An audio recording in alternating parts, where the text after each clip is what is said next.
on one individual institution, but just giving you this. There is a normalcy bias if people are paid a lot of money to give you the news. There is because why the fuck would you ever tune in again if they told you it was all over tomorrow? You wouldn't tune in. You'd either believe them and expect it tomorrow, or you wouldn't believe them and you'd go somewhere else. They don't get money when they tell you the big truths. They will feed you the little truths and you will pay them their money over and over and over again. But the big truths, by definition, they will never deliver you. Never. Never. Those are reserved for the outliers. Those are reserved for the people. And not to say that small-time people can't eventually become some type of journalist. I'm not saying that mainstream media are the only people that have journalists. But the apparatus, the systems that are set up to make them money and keep them going, I'm sure they even trick themselves into it.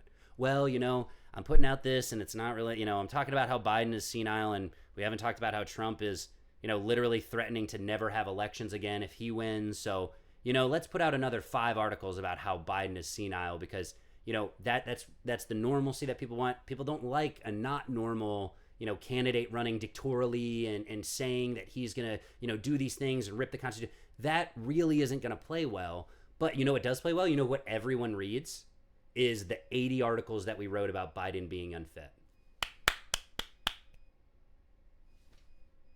This is what we can give to people and know that they'll come back for us.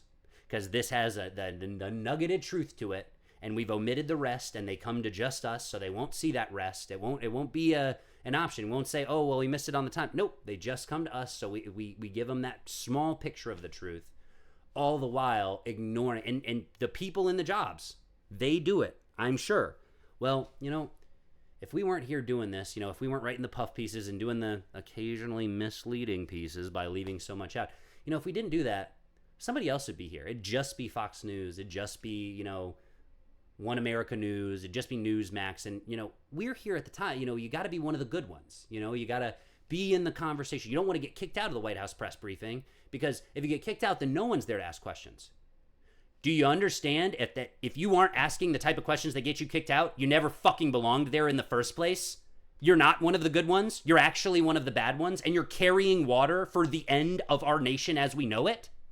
That is your place. If any of you hear this, if any of this gets passed along, that is your place now. What is wrong with you? I know you know. I know you know, because I know, and I'm just some asshole from fucking Colorado. I know you know. Why won't you tell them? It's because you won't make any more fucking money, and that's disgusting. I promise you. Solemn vow. As long as you're here, you can sign up, you can do whatever. You won't sway me for money. No amount of money given to the channel, no amount of money. You will not change an opinion based on that. If you want to change my opinion, you have one option. You can come on and you can argue me. You can meet me in real life, you can argue me. Debate me. Meet my arguments where they are. That is the option.